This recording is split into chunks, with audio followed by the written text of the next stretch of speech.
Hi everyone, this is Interlinks YouTube channel. I am Asha Jaikodi. ඔයාලා අද Interlinks YouTube channel එකත් එක්ක එකතු වෙලා ඉන්නේ ඉංග්‍රීසි පාඩමට සම්බන්ධ වීමට. අපි අද බලමු ඉංග්‍රීසි භාෂාවේ මූලික සංඝටකයක් වන tenses පහසුවෙන් වටහා ගන්නේ කොහොමද කියලා. බොහෝ වෙලාවට ඉංග්‍රීසි භාෂාව අපහසුයි කියලා බොහෝ අය පවසන්නේ මේ tenses පිළිබඳව පැහැදිලි අවබෝධයක් නොමැති නිසා. හොඳයි. අපි Interlinks YouTube channel එකෙන් tenses පිළිබඳව පැහැදිලිව නිරවුල්ව කියා දෙන්නයි මේ සූදානම් වෙන්නේ. Okay, let's begin the lesson. Today we are going to learn the first sentence structure of present tense, that is present simple tense. Before that, we need to know what are tenses in English language. ඔයාලා දන්නවනේ ඉංග්‍රීසි භාෂාවේ tenses ආකාර තුනකට බෙදෙනවා. First one is present tense, වර්තමාන කාලය. Second one is past tense, අතීත කාලය. Third one is future tense, අනාගත කාලය. මේ කාල ත්‍රිත්වය නැවතත් කොටස් හතරකට බෙදා දැක්විය හැක. When we take the present tense, we can see there are 4 types here. First one is present simple tense, second one is present continuous tense, third one is present perfect tense, and fourth one is present perfect continuous tense. In past tense and future tense, we can see the same structure here.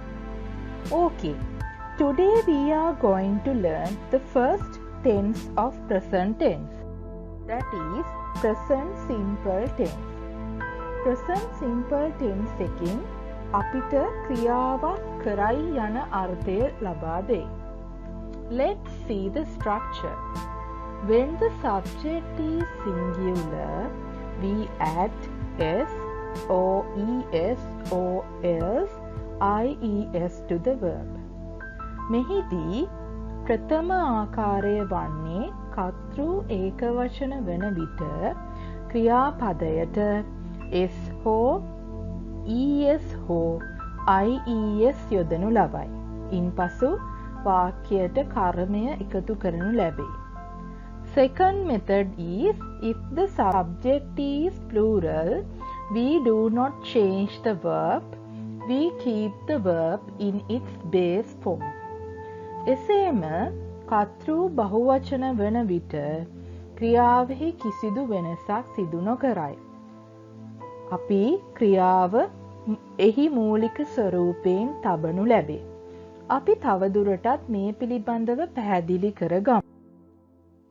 First, we will see about singular subjects. මෙහිදී ඒකවචන කර්තෘන් ලෙස සැලකෙන්නේ he, ඔහු, she, ඇය, it යම්කිසි සත්ව නාමයක්, එසේම වෙනුෂ ආදී වශයෙන් පුජ්‍යල නාමයක් සමග ඕනෑම ඒකවචන කර්තෘ කෙනෙක් යෙදිය හැක. එසේම ක්‍රියාපදයට උචිත වන ආකාරයට s හෝ es හෝ ies යොදා කර්තෘට අනුව ක්‍රියාපදය තැබිය යුතු වේ. අපි දැන් බලමු ක්‍රියාපදයක් මේ ආකාරයෙන් සාදා ගන්නා විදි පිළිබඳ. Okay, first method is adding s to the verb. පළවෙනි ක්‍රමය වනුයේ ක්‍රියාපදය අවසානයේදී s එකතු කර ගැනීමයි. බොහෝ ක්‍රියාපද සඳහා මෙම ක්‍රමය යෙදිය හැක. උදාහරණ වශයෙන් මෙහි අපිට දක්නට ලැබෙනවා drink යන ක්‍රියාපදය. එය බහුවචනයට හැරවීමට අපිට ක්‍රියාපදය අවසානයේදී s අකුර එකතු කොට drinks යනුවෙන් යෙදිය හැක. eat යන ක්‍රියාපදයද ඒ ආකාරයෙන් සෑදිය හැක.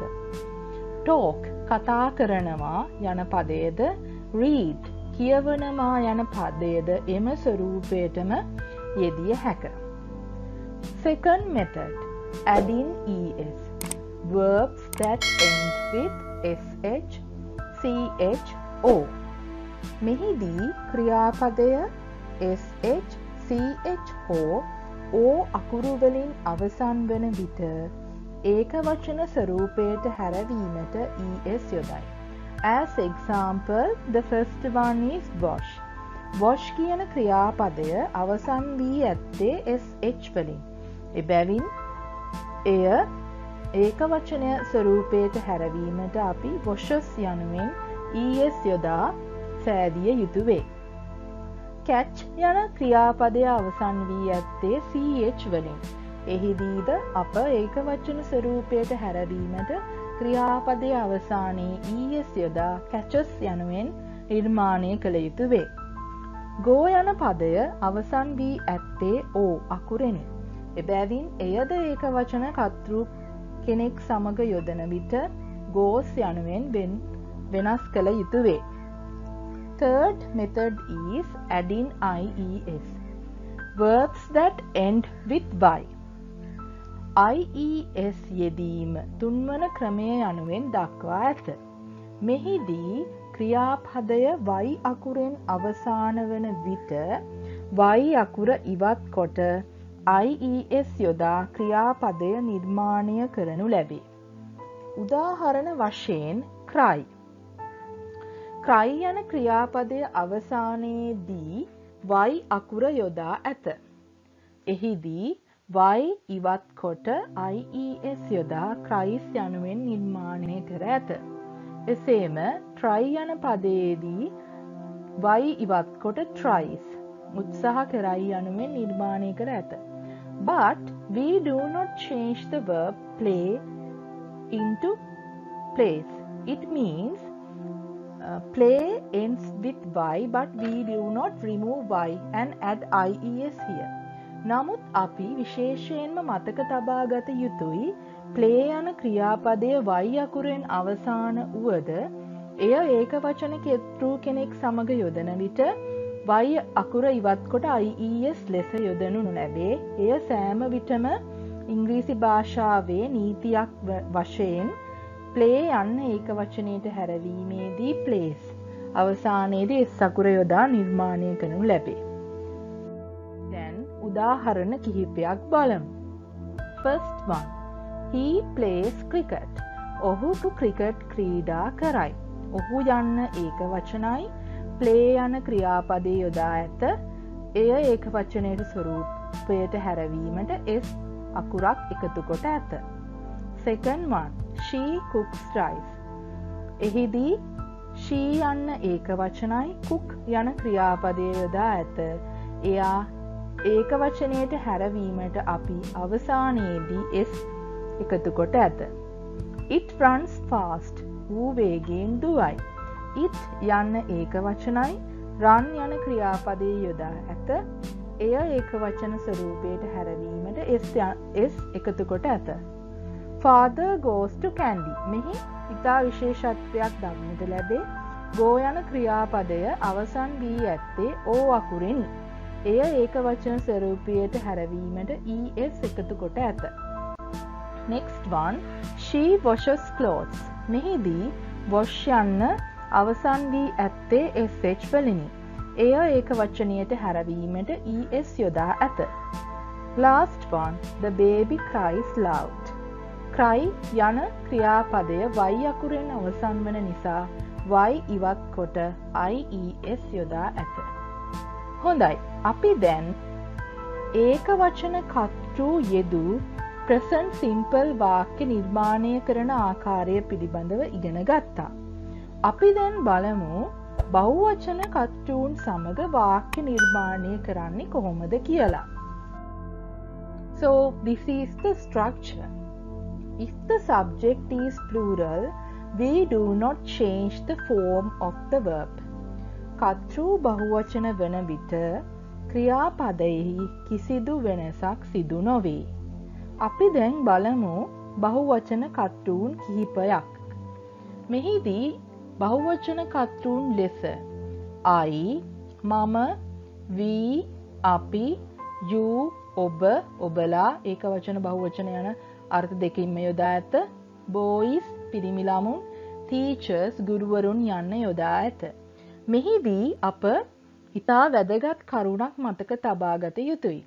ඉංග්‍රීසි භාෂාවේ I, you යන කර්තෘන් කිසිම විටක ඒකවචන ස්වරූපයෙන් තැබිය නොහැක. ඒවා ඉංග්‍රීසි භාෂාවේ සැලකෙන්නේ බහුවචන කර්තෘන් ලෙසයි. ඉන්පසු ක්‍රියාපදය දක්වා තිබෙනවා. ක්‍රියාපදයේ වරහන් ඇතුලේ අපිට දක්වලා තියෙනවා play, drink, eat. The verb is in the base verb. ක්‍රියාව තබලා තියෙන්නේ ක්‍රියාවේ මූලික ස්වරූපයෙන්. එහි කිසිදු වෙනසක් සිදු වී නැහැ. ඉන්පසු අපිට වාක්‍යයට කර්මය එකතු කළ හැක. අපි දැන් මේට අදාළව උදාහරණ කීපයක්. First one is I drink water. මම වතුර බොමි. මම කියන එක බහුවචනයි, drink verb එක යොදාගෙන තියෙනවා. මම බහුවචන නිසා drink යන verb එකේ කිසිදු වෙනසක් සිදු වී නැහැ.